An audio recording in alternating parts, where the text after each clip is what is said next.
Okay, so this is the example. Let me open the notebook.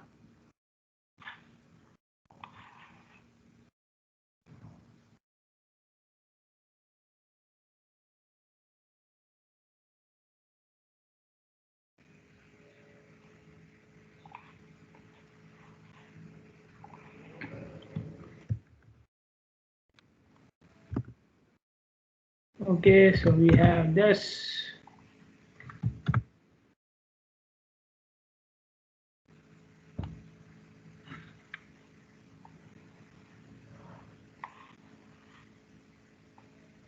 Okay, so you can see each direction has 3 lanes. Okay, and we have one in the east and west bound. You have one exclusive lane for left turning.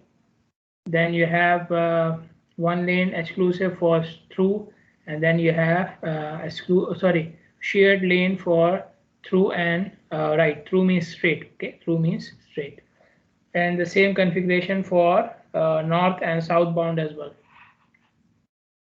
And the flow rates for each approach are given. Okay, for each approach, left, through, and right. Okay, and we have to apply the critical movement analysis in that. Now, in critical movement analysis, basically we say that the movements which are conflicting with each other, okay, how much time they need to pass through the conflict point. Okay, so for example, if I'm talking about this movement, the left turning movement.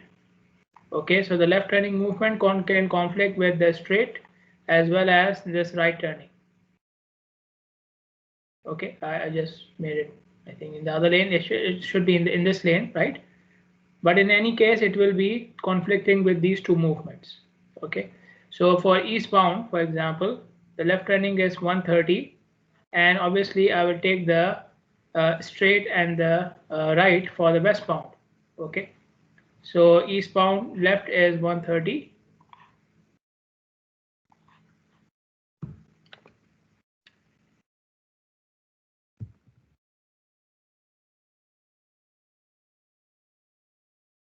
Plus, okay, so we have two flow rates which are conflicting with this one movement. So we will take the average of them. Okay, so average means, you know, adding and then dividing by 2, right? So multiplying by 0.5. So westbound through and right is, where is it? 400 plus 96. So 496. Okay, let me write it, and then we have westbound through plus westbound right. So eastbound left is 130. 496. How much is this?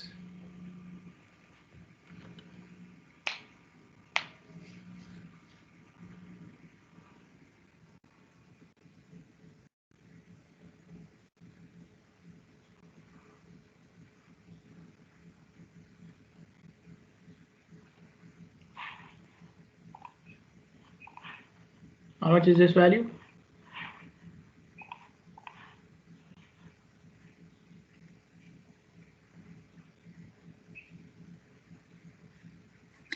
$378. Okay, so you should have two separate phases in which you will have these two movements, right? Because they are conflicting with each other, and these two separate phases will have the total flow of this much. Get my point now? Okay, so we have found the flow which will happen in two conflicting phases, and the total flow for these two conflicting phases. Okay, got my point? Same thing will happen for the other side as well. Okay, so now we will take westbound left turn and eastbound through and right. Okay, same in the same manner. So east will become west now.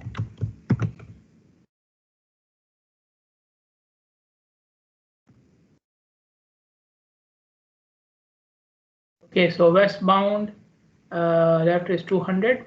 So 200 plus 0.5 into eastbound through and right, which is 585 and 275. 585 plus 275. How much?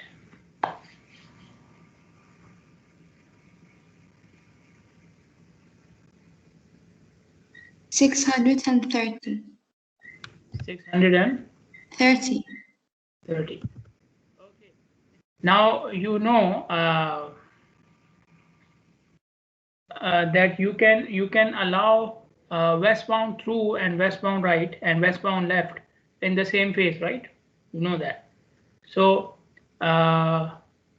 either you will have or you can design for this flow rate in two different phases, or you can design for this flow rate in two different phases. Okay, you have to decide which one is more critical. Okay, which one is more critical? Obviously, you know, you cannot say that eastbound through and eastbound right was conflicting with westbound through and westbound right? Because they are happening separately.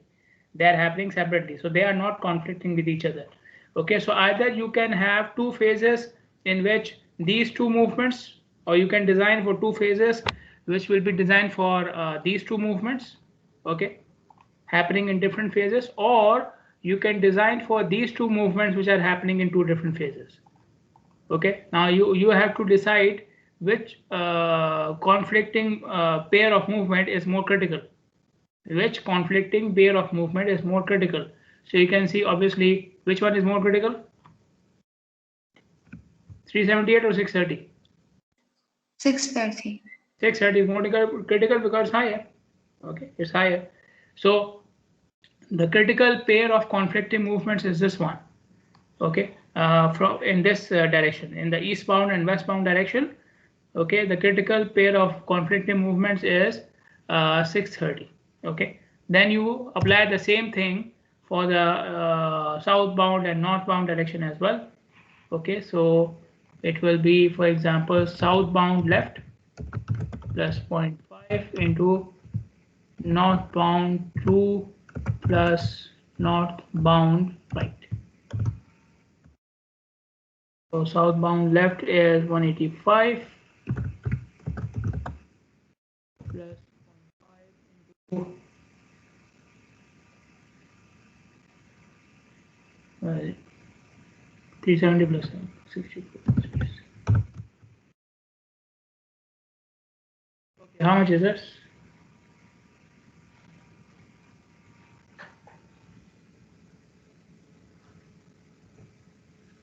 $402. 402. Okay, then northbound plus southbound 2 plus southbound right.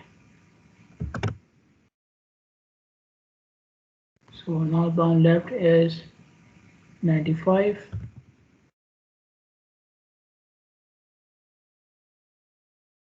Southbound 2 and right 400 plus 530.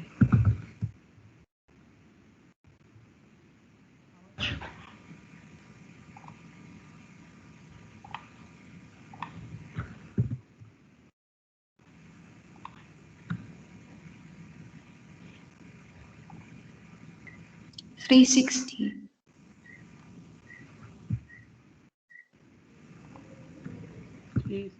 Okay, all of them are vehicles per hour.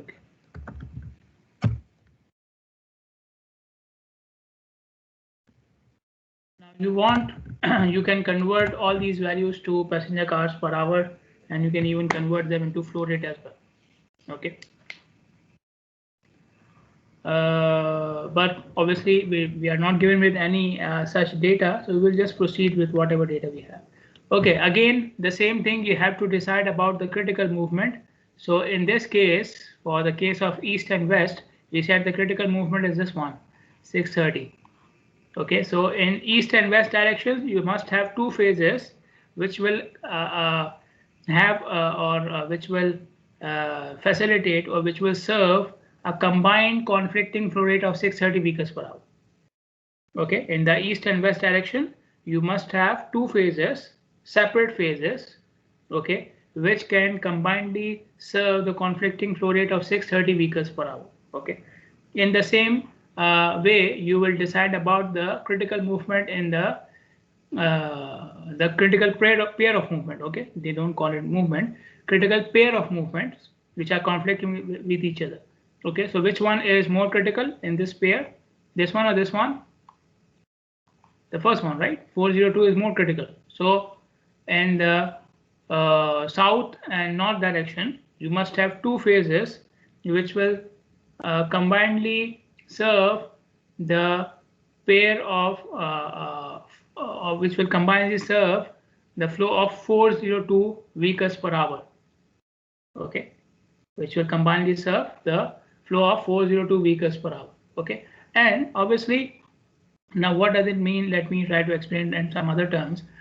That if you can serve this much flow rate, okay, so you are serving which movements? Westbound left and eastbound through and right.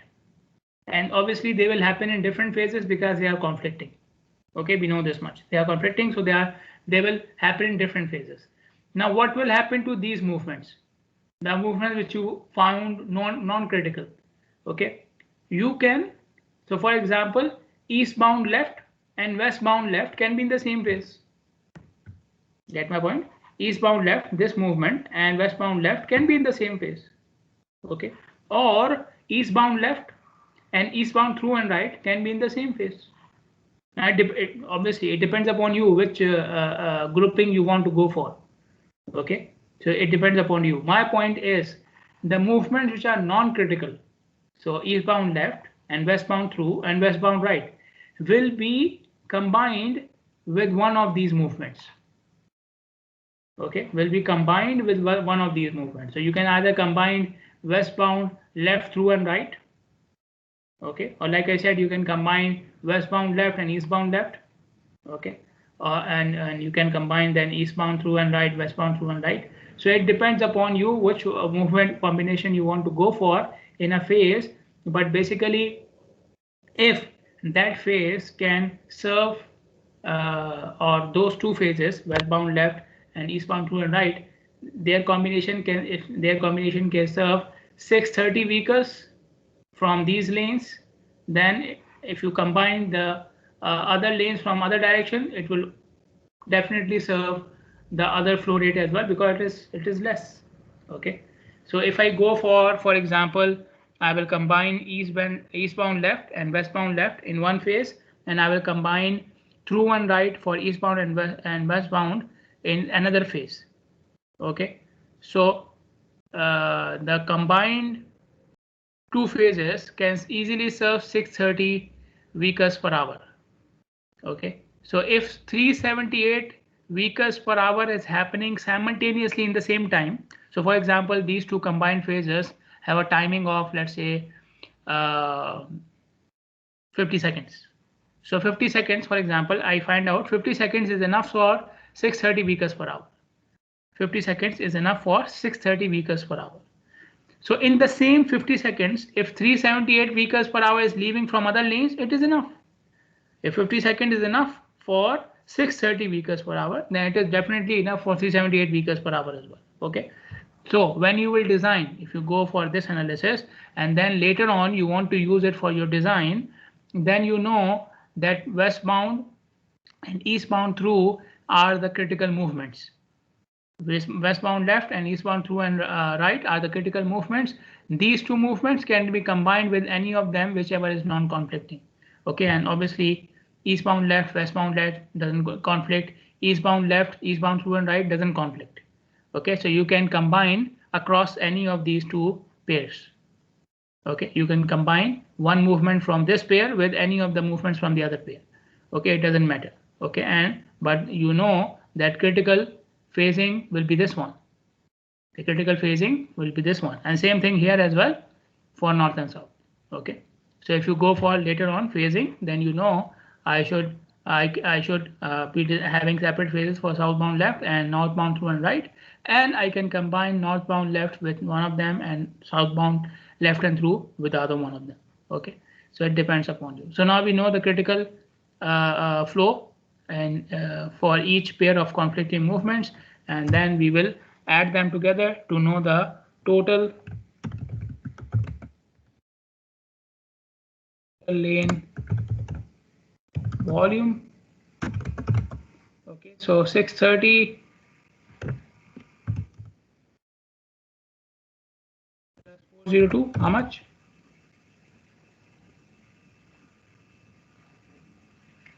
It will be 1032. Okay. Okay, now we will find out the V by C ratio. Okay, V by C or V by S ratio, if you want to call it, volume upon saturation flow rate ratio. For saturation flow rate, we saw some values. Okay, so 1400, we will take 1400 as a conservative estimate of capacity, 1400 vehicles per hour per lane, obviously. And if you go for SCM recommended value, that is 1530 vehicles per hour per lane. Okay, but we will take 1400. Okay, so 1032 divided by 1400 gives you how much? 0.737. 0.74. Okay, then about the condition of the intersection, we will come here. Okay, so it is less than 0.85, so it is under capacity. You expect low to medium delays and very small queues. Okay, so this is the condition of the intersection. So this is, you can see that in 10 minutes, obviously I expend some extra time to explain to you, but within 10 minutes you can know what in which condition is your intersection. Okay, so critical movement analysis is not very detailed, as you can see, is not very detailed. We did not incorporate for many things. Okay, but still it is very quick and efficient method to know the condition of your intersection. Okay, and we have another example here. So you have different movements given, okay, like they were given in the previous question as well. And then you have different lane groups given here. Okay, so it's not so different. Okay, what is different? Nothing. Okay, so you can apply the same methodology here.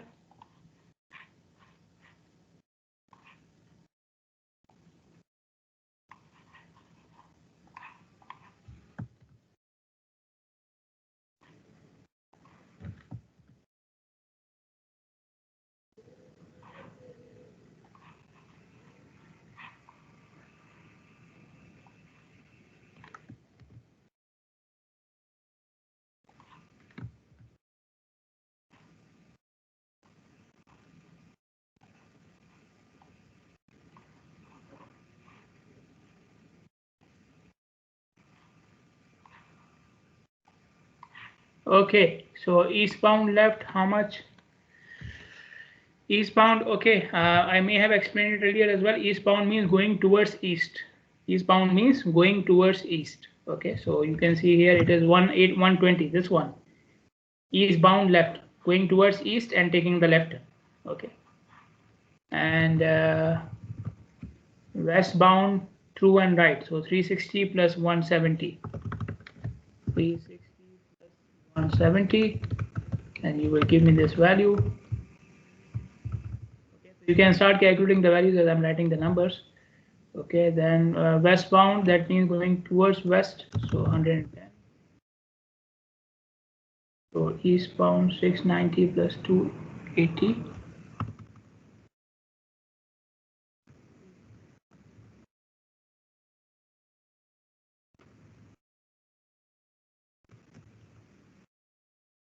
Okay, southbound left, so going towards south, going down 120. And northbound 150 plus 80, so 150 plus 80 is 230.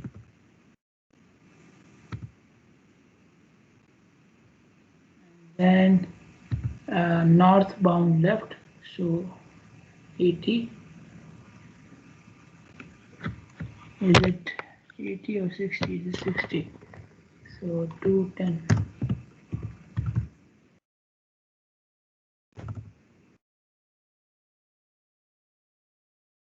Okay, and 230 plus 170 will be 400. Okay.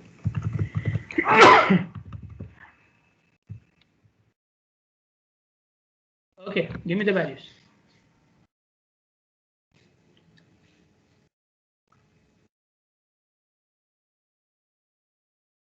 385. 385. 595. 595. 225. 225.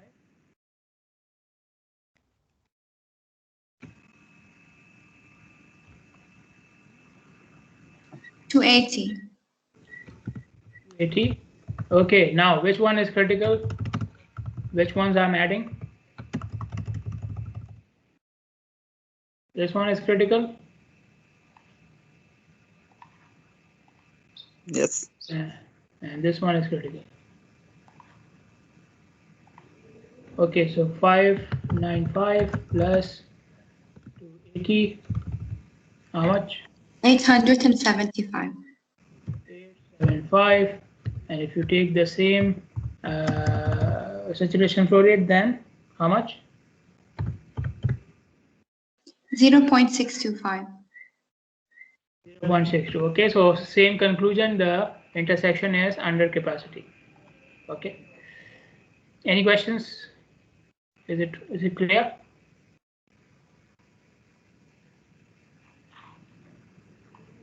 Okay, then we move on to the operational analysis for signalized intersections.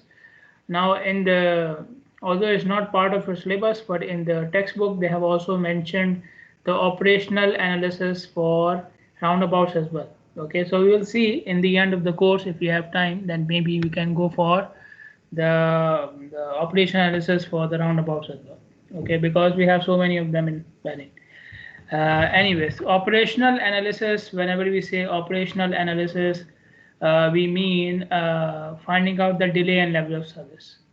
Finding out the delay and level for signals, delay and level of service, for freeways, density and level of service. Okay, because basically finding out the level of service. Operational analysis means finding out the level of service, whether you are doing it for freeway, for signals, or whatever. So operational analysis means finding out the level of service. For signals, the level of service is linked with the delay. So you know the delay, then you can find out the level of service. For freeways, the level of service was linked with what? If I ask you to find out the level of service, I gave you a table, right? So in that table, you will find out the level of service according to what? Density. Density, okay. And this parameter, which is used for finding out the level of service, we gave it a specific name. Can somebody remember what is that name which we gave to that parameter, which is finding out for level, which is used for finding out level of service? Which measure? It was some sort of a measure. So delay and density are called as what? Measure of? Anyone remembers? Measure of what? No one remembers? Okay, so I have at least one question for the exam, right? We call it measure of effectiveness. Okay, measure of effectiveness or service measure or performance measure. So there are three names which we gave to the parameter which we use for finding out the level of service: service measure, measure effectiveness, or performance measure. Okay, so for the case of signal, these things are delay, service measure, performance measure, or measure effectiveness is delay, and for the freeway it was density. Okay, when you are doing the operational analysis, you have to follow this methodology. Gather input data, find out the movement groups, lane groups, and flow rates, adjust the saturation flow rate, find out the proportion of arrival during green time, determine signal phase duration, which is only for actuated signals. Okay, and determine capacity and volume to capacity ratio, and find out the delay and level of service. Okay, let us go through them one by one. So demand or volume data. Okay, what input data we need? We need a demand or volume data. So obviously, basically it's a demand. Okay, but obviously is if demand is less than capacity, then it will be the volume as well. So demand data in the form of turning movements. Okay, you have to find out the percentage of heavy vehicles as well for each movement. Okay, so you must have how many vehicles are coming from each approach and they are turning in which direction, and for each of the turning movements you must know the percentage of heavy vehicles as well. You must gather geometric data about the intersection, okay, which includes number of lanes. If you have any turn pocket, meaning the turning lanes, okay, turn pocket means the turning lanes, exclusive turning lanes, okay. So any turn pocket details, the length of the lane and how many lanes you have and width of the lane, lane widths and intersection widths. Okay, width of the intersection means distance from a stop line to the other stop line. Intersection width means from stop line to stop line. Okay, and signal timing data. Now remember, up till now we have not gone in the design of the signal yet. Critical movement analysis and operational analysis. In both cases, we are not designing the signal. We are trying to find out the condition of the signal. So in critical movement analysis, we use volume capacity ratio to find out the condition of the signal. Here we are going to use the level of service. But in both cases, we are not designing. We are just trying to find out in what that signal is already there, it's operating. We just want to find out what is its condition. Signal design, we will do it in the next topic. Okay, the next step was to find out the movement groups and lane groups. Okay, so you will have in the previous step, you must have gathered how many lanes are there and what is the movement allowed from each lane. What is the movement assigned or allowed from each lane? Okay, then depending upon the lanes and the movement allowed, you will divide them into lane groups and movement groups. Okay, what are movement groups? Movement groups are the lanes which must be going in the same phase. Movement group consists of lanes which must be passing in the same phase. Okay, so they have either they have common movement, so they have at least one common movement in them.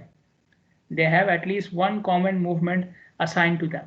So obviously when you have one movement which is commonly assigned between 2 or 3 different lanes, then all these lanes will be going in the same phase. They cannot go in the different phases, right? Okay, for example, if you say you take this example, let's say, so you have 2 lanes and you can see the through movement, the straight movement is commonly assigned in both of them. Now you cannot say that drivers, this movement is also for straight, this lane is also for straight, this lane is also for straight, but they will happen in different phases. It's not possible. Drivers will get confused. Okay, so all lanes which are sharing at least one common movement, they will be in one movement group. Okay, all lanes which are sharing one common movement, they will be in one lane group.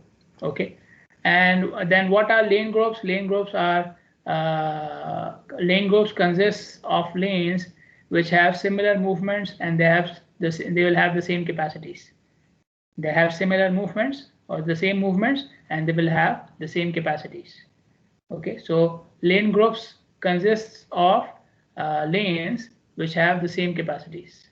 Okay, so capacity will change if you are changing any of the movement from that lane. Capacity of the lane will change if you are changing any of the movement. So for example, you take which one? This one, for example. You take this example. So I told you that since these 2 lanes are sharing the same movement, they will be in the same movement group. Okay, but this lane is shared with left turning and this lane is shared with right turning.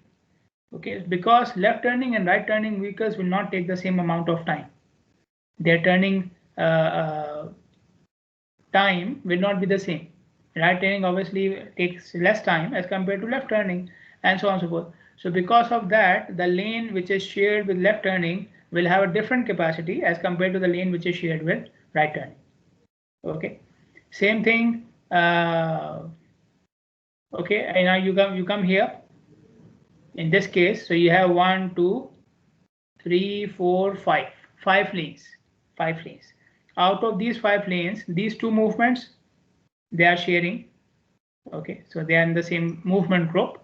Okay, and they are in the same lane group as well because they have the same, they will have the same capacity, they have the same movements. Okay, then you have these 2 lanes which are in a different these 3 lanes, these 3 lanes which are in a different movement group because they are sharing the through movement. They are sharing the through movement. Out of these 3 lanes, these 2 lanes have exactly the same movement, so they will have exactly the same capacity, but this one, the last one, is sharing the right turning, so its capacity will be different than the other 2. Okay, because of this sharing, because of sharing with the right turning movement, the capacity of this lane will be different from the other 2. Okay, so it will go in the different lane group. It will go in the different lane group. Okay, so I am telling you again that movement groups are movement group consists of all the lanes which must go in the same phase, and these are the lanes which are sharing at least one or which are having at least one common movement. Okay, so all lanes which have at least one common movement will go in the same lane, which go in the same movement group. Okay, and lane group is the lanes which have different capacities, and capacities of the lane change when any of the movement changes. Okay, whether you go from exclusive through to shared through and right, this will change the capacity. You go from exclusive left to shared through and left, this will change the capacity, and so on and so forth. So whenever any of the movement changes, you will have a different lane group. Okay, so in a lane group, the lanes in a lane group must have the same movement, exactly the same movements, but in a movement group they will be different from one lane to the other, but the important point is they will have at least one common movement. Okay, so like they have given examples here. Okay, I've already explained the examples. For shared lanes, if you are having shared lanes which are having a straight and right and straight and left and so on and so forth, the analyst will decide whether we should go for a shared lane or not. Okay, the analyst will decide whether we should go for a shared lane or not. Okay, the next step is to find out the saturation flow rate. Okay, so saturation or adjusted saturation flow rate, adjusted saturation flow rate. So you have what do we mean by saturation flow rate? The maximum flow rate which you can have from an intersection in 1 hour from a lane having continuous green. Saturation flow rate is the maximum throughput or the maximum flow rate you can have from a lane in 1 hour of continuous green. Okay, so obviously I have talked about it earlier as well. It is a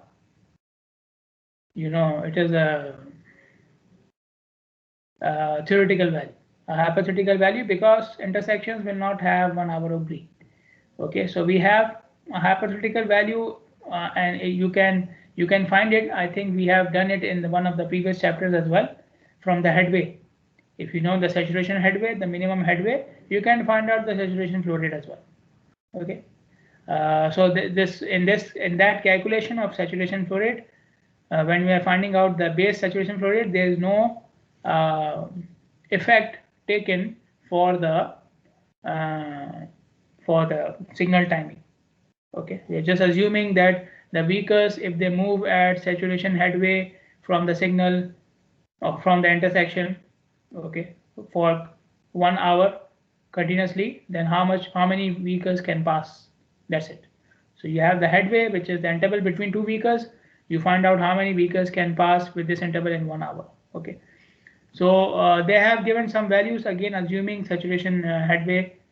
Okay, for urban locations the value is 1900 vehicles per hour per lane, and for other locations it is 1700 vehicles per hour per lane. Okay, let us do, okay, just for the clarification of the concept, let us say that somebody gave me this saturation flow rate value, and he asked me to calculate the headway.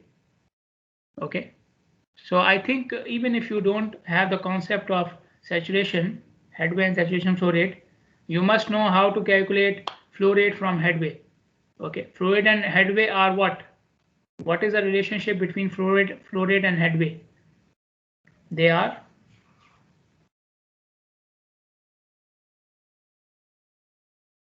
anyone? What is the relationship between headway and flow rate? Inverse relationship between. Inverse relationship. Good. So if you have a saturation flow rate of 1900, that means the saturation headway is how much?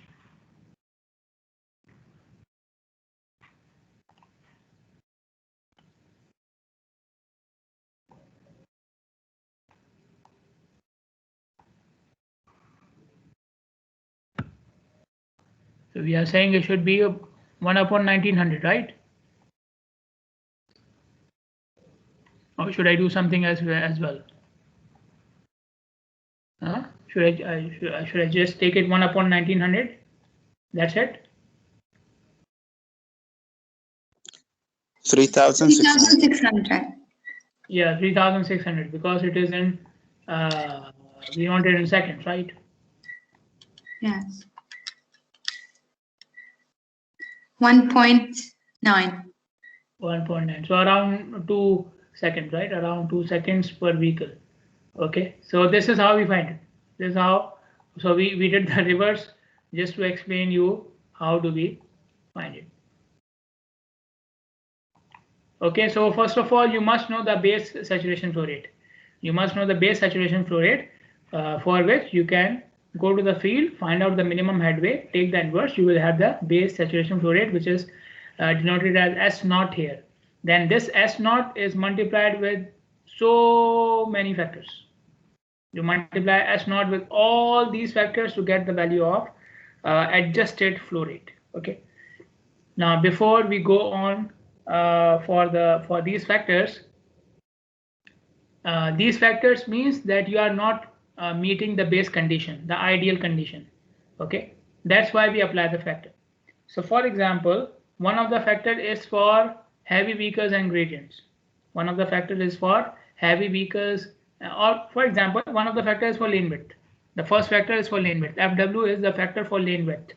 Okay, we know the lane width is 12 feet or more. The lane width, the base condition is the lane width should be 12 feet or more. We used it in the for the freeways as well.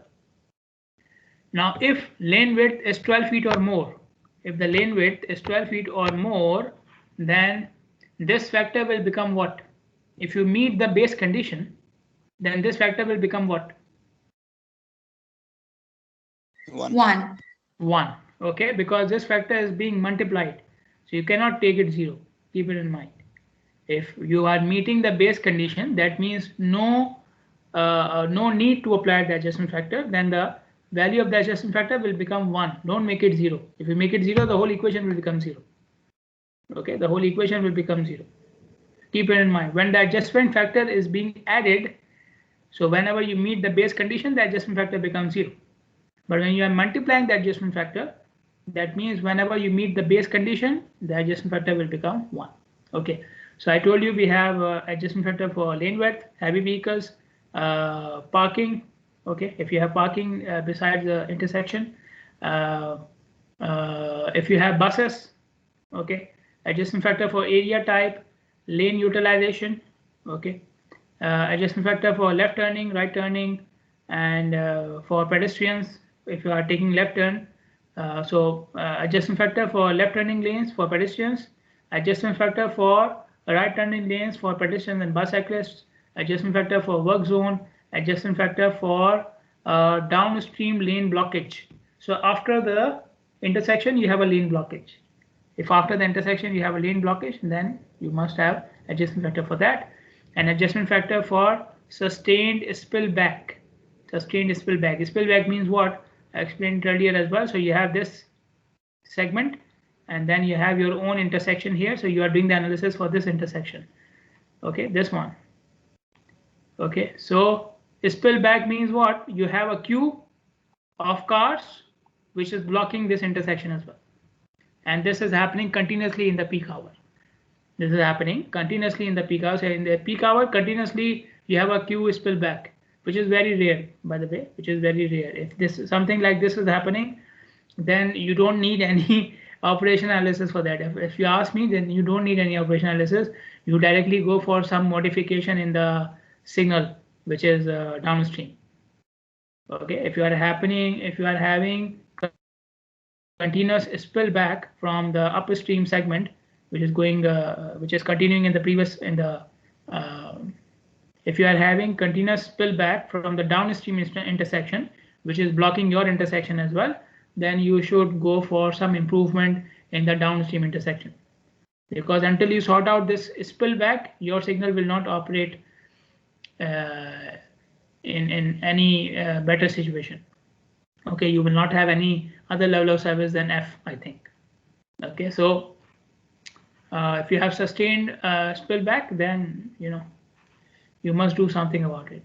Okay, these are the factors for, so for lane width, we have the values. They are fixed, less than 10 feet, 0.96, 10 to 12.9, 1, more than 12.9, 1.04. Heavy vehicles and gradients, if you are doing for downhill, you will use this equation. Okay, so we need percentage of heavy vehicles and the value of the gradient, PG.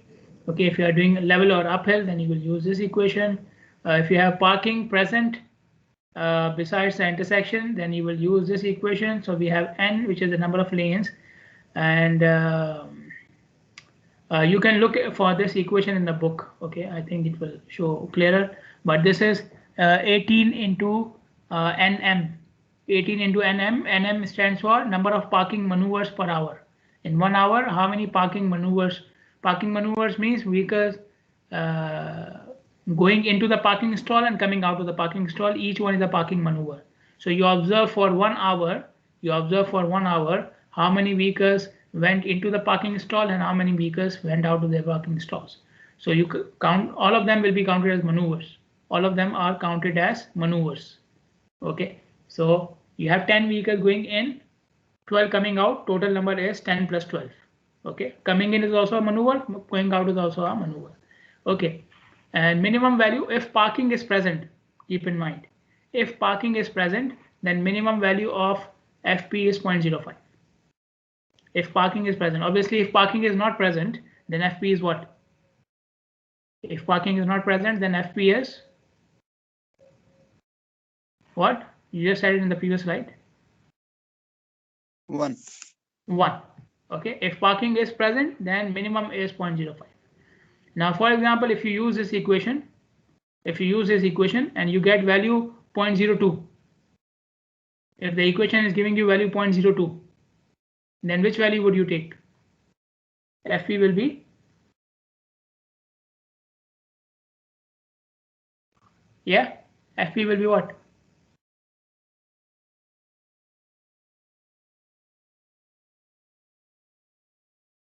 If the equation, this equation gives you a value of 0.02, then you will take FP equals to what? 0.02? 0.05. 0.05. Okay, so this is the minimum condition. So whenever the equation gives you less than minimum, you take the minimum from here. That's it, directly. Okay, then the factor for bus blockage. So we have bus parking near the intersection, bus stop or bus parking near the intersection. So again, we have n, which is the number of lanes for the road, and nb, which is the number of buses stopping per hour. Number of buses stopping per hour. So you again observe in 1 hour how many buses are coming. Area type, if you have central business district, then you will take it as 0.9, otherwise you will take it as 1. Okay, the factor for area type for CBD areas 0.9. CBD areas are central business districts. Okay, commercial areas, busy commercial areas. So if you have a busy commercial area, you take it 0.9, otherwise just take it 1. Now, how do I know that it's a CBD or not? There you have to apply your own judgment. Okay, you have to apply your own judgment, or you may ask the authorities. Sometimes the ministries and the traffic departments, they also know this area is CBD, this area is non-CBD. Then you can choose a factor according to that. Lane utilization, for lane utilization, we have a table. The factor for lane utilization, we have a table. Okay, so if you have imbalanced utilization of the lane, so you have more than one lane, which is for the same movement, it doesn't mean that the flow of that movement will be divided equally in these lanes. So you have three movements, you have three lanes, all lanes for through movement, all lanes are for straight movement. So if let's say if the through flow is 300, so you have three lanes which are going through. Does it mean that each lane will carry 100 vehicles per hour? If the total flow for through is 300 vehicles per hour, and you have three lanes for through movement, does it mean that each lane will carry 100 vehicles per hour? No, it doesn't happen like this. Okay, it should happen like this, but obviously drivers don't know. Drivers don't know about the flow and they should divide themselves equally and so on. They are not thinking about that. They are not thinking about this. How much flow is this in this lane? Should I go in this lane? So on and so forth. They don't think like this. Okay, they have their own priorities. Okay, for example, drivers who are more cautious, they may decide to go for the right turn, the right lane, the lane which is on the right hand side. The drivers who are sure and they are skilled, they may go in the middle lane. Drivers who want to go fast, they may go in the left side lane. Okay, so the utilization of the lanes is imbalanced. Okay, it does not happen equally. The flow is not divided equally even if the lane is for the same movement. Okay, so you have a lane utilization factor. Okay, so if you have exclusive through lane, if you have exclusive left turn lane, if you have exclusive right turn lane, then these are the factors you will take. Okay, so exclusive through lanes, if you have one lane, obviously that means the factor will be 1 because all traffic will be in that lane for through movement. If you have two lanes, then one of those lanes will carry 52.5% of traffic, the other one will carry 47.5. Okay, and the factor will be 0.952.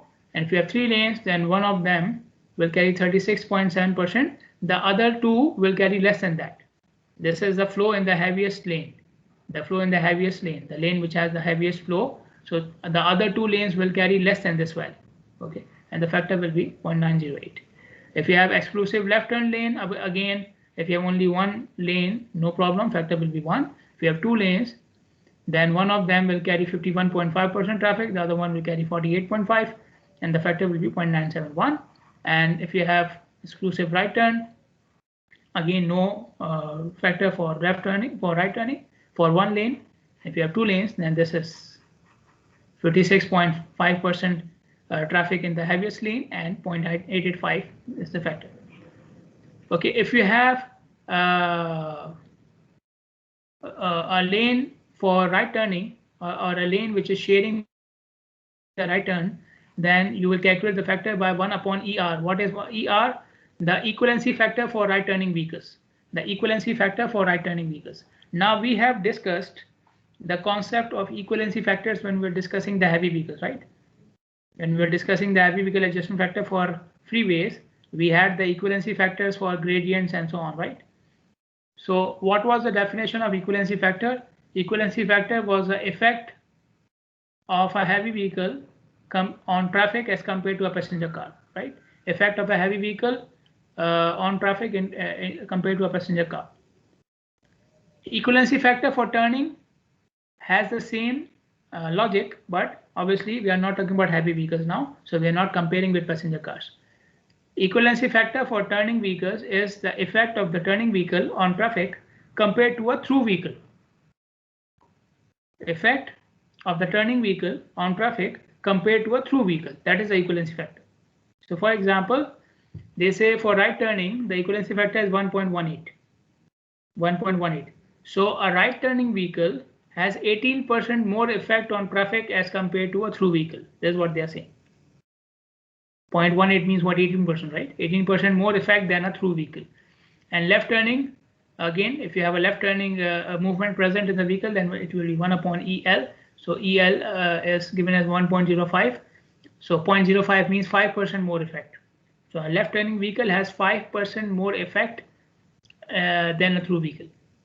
Okay.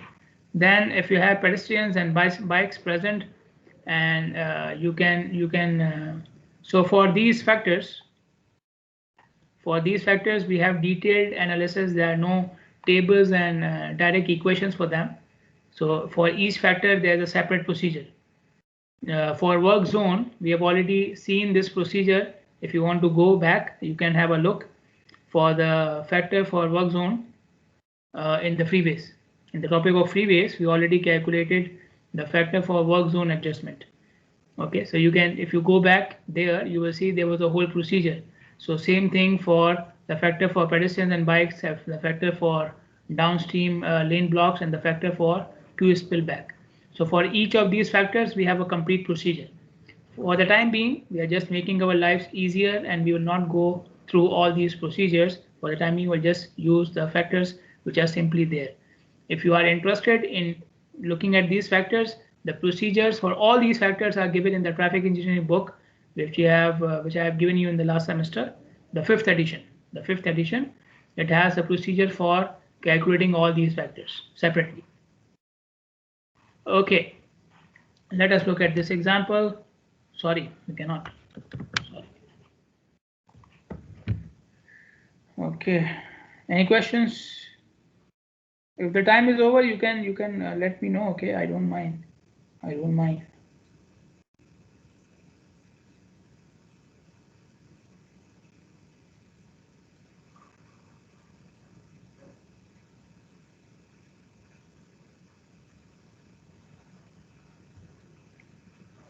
Unless obviously you guys are sleeping.